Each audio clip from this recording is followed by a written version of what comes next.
Hello friends.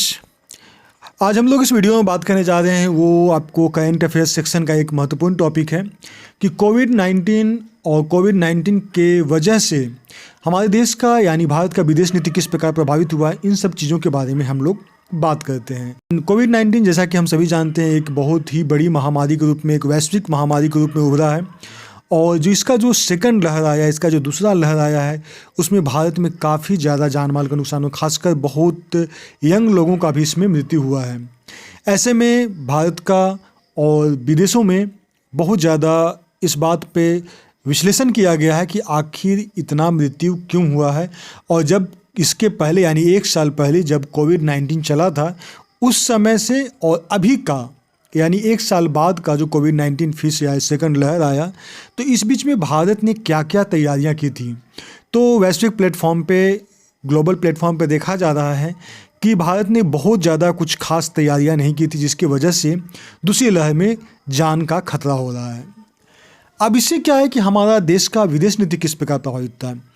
कोविड-19 के कारण ऐसा पहली बार हुआ है कि 17 सालों में भारत जो है विदेशी सहायता को स्वीकार किया है और भारत का जो क्षेत्रीय प्रधानता था, मतलब अपने जो क्षेत्र में ये एक प्रधान देश के रूप में और एक बहुत ही शक्तिशाली देश के रूप में जाना जाता था और भारत का जो नेतृत्व क्षमता था वो भी बहुत ही महत्वपूर्ण था। अभी के समय में देखा जा रहा है कि भारत का क्षेत्रीय प्रधानता और उसका नेतृत्व क्षमता पे अभी प्रश्न चिन्ह उठ रहा है। इसके साथ साथ देखा जा रहा है कोविड-19 की वजह से हमारे देश की अर्थव्यवस्था लगातार कमज़ोर होती जा रही है और ये आगे के लिए यानी विदेश नीति पे हमारा एक बहुत ही बुरा असर डाल सकता है। कोविड-19 का हम लोग अगर प्रभाव देखें तो कोविड-19 का हमारा जो प्रभाव विदेश नीति पे है, सबसे पहला हम लोग बात करते हैं क्षेत्रीय राजनीति।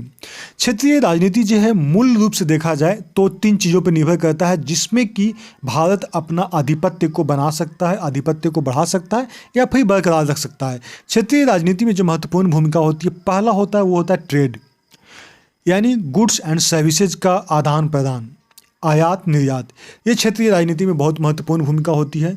और दूसरा होता है पॉलिटिकल इन्फ्लुएंस, मतलब आपका राजनीतिक जो प्रभाव है वो कितना ज़्यादा है, ये दूसरा महत्वपूर्ण है।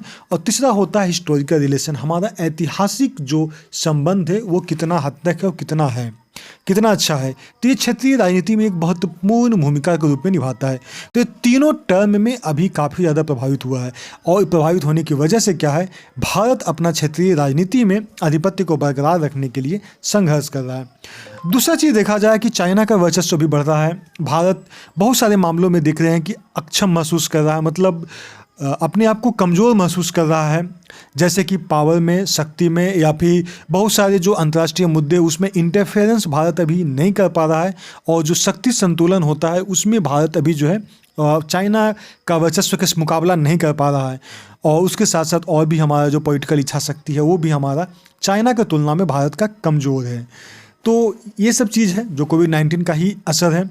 क्वाड ग्रुप की बात करें तो क्वाड ग्रुप जो कि एक 4 देशों का ग्रुप बनाया गया था जो कि चाइना को कंट्रोल करने के लिए, लेकिन अभी जिस प्रकार भारत अभी समस्या से जूझ रहा है, ऐसे में भारत अभी पूरी तरह से ध्यान दे रहा है कि अपनी अंदरूनी समस्या को कैसे निदान किया जाए, यानी भारत अभी अंदरूनी समस्या पर ध्यान दे रहा है।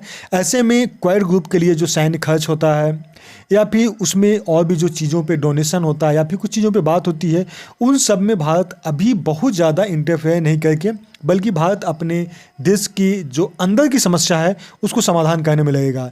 इसके वजह से क्या होता है कि सैन्य खर्चा में कमी करेगा, आधुनिकीकरण जो है उसमें कम करेगा और जो डिप्लोमेसी होता है यानी दूसरे देशों के बीच में अपना जो कूटनीतिक प्रभाव होता है वो भी अब कम करेगा। चौथा देखें कि जो हिंद प्रशांत महासागर वाला जो क्षेत्र है उसका भारत एक बहुत ही महत्वपूर्ण देश के रूप में है और भारत की वजह से उसके जो पड़ोसी देश है, इन सब की वजह से बहुत हद तक भारत प्रशांत क्षेत्र में शांति का माहौल है और चाइना जो है अपना वर्चस्व इस क्षेत्र में नहीं बना पा रहा है। अभी के समय देखा जा रहा है कि भारत चूँकि अपना अर्थव्यवस्था को संभालने में लग गया है, भारत बहुत हद तक असमर्थ महसूस कर रहा है कोविड-19 की वजह से। भारत की भूमिका जो है इंडो पैसिफिक रीजन में कम होती जा रही है और इसके वजह से क्या है कि वहाँ पे चीन का जो है प्रभाव देखा जा रहा है कि चीन अपना प्रभाव वहाँ पे बढ़ाते जा रहा है। तो इंडो पैसिफिक रीजन में बैलेंस यानी संतुलन की स्थिति भी बिगड़ सकती है। ऐसे में इंडिया को ध्यान रखने की ज़रूरत है कि इस परिस्थिति में इंडो पैसिफिक रीजन में कैसे पीसफुल एनवायरनमेंट रखा जाए। पांचवा देखा जाए तो फॉरेन डायरेक्ट इन्वेस्टमेंट, हमारा जो विदेशी प्रत्यक्ष निवेश है उसमें गिरावट आएगी। स्वाभाविक कि कोविड-19 की वजह से बहुत सारे जो बाहर से जो इन्वेस्टमेंट आता है वो नहीं आ पाएगी, क्योंकि यहाँ पर उसको ट्रेड करना, उसका इन्वेस्टमेंट जो है वो नुकसान कर सकता है, क्योंकि कोविड-19 जो है यहाँ पे बहुत ज़्यादा डैमेज कर चुका, बहुत सारे फैक्ट्रीज और बहुत सारी इंडस्ट्रीज को नुकसान किया है, बंद कर रहा है। इसके उत्पादन में भी काफ़ी ज़्यादा गिरावट आ रही है, मैन्युफैक्चरिंग में गिरावट आ रही है, बेरोजगारी बढ़ रही है, और इससे कहीं ना कहीं जो इंडिया जो कुछ पॉलिसी अगर जो बनाएगा तो बहुत हद तक इस चीज़ को ध्यान में रख के बनाएगा कि हमारी अर्थव्यवस्था को पहले और स्वास्थ्य के क्षेत्र को कैसे सुदृढ़ किया जाए।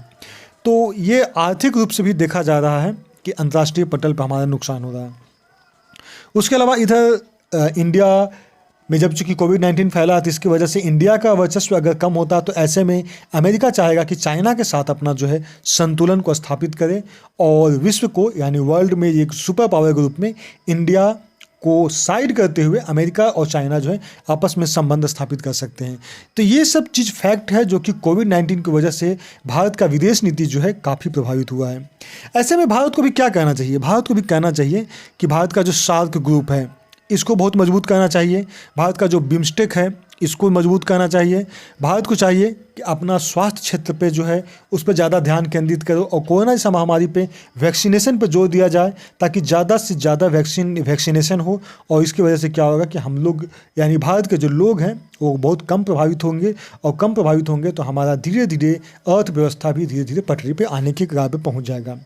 इंफ्रास्ट्रक्चर को बढ़ाना होगा, खासकर हेल्थ सेक्टर में, स्वास्थ्य के क्षेत्र में इंफ्रास्ट्रक्चर को बढ़ाना होगा। नए हॉस्पिटल, नए बेड, ऑक्सीजन सिलेंडर का जो फैक्ट्रीज होता है ये सब का स्थापना करना होगा। बजट में स्वास्थ्य क्षेत्र को बढ़ावा देना होगा। ये सब अगर भारत करती है तो भारत का स्वास्थ्य क्षेत्र के साथ साथ विदेश नीति में जो भारत का निगेटिव प्रभाव पड़ा है, जो दुष्प्रभाव पड़ा है, ये भारत अपने फिर से विदेश नीति में अपने आप को मजबूत कर सकता है और क्षेत्रीय भूमिका में काफ़ी मजबूती से पेश कर सकता है। तो ये हम लोग बात किए कोविड-19 और भारत का विदेश नीति कैसे प्रभाव हुआ। Okay friends, thanks for watching. Okay, bye bye, take care.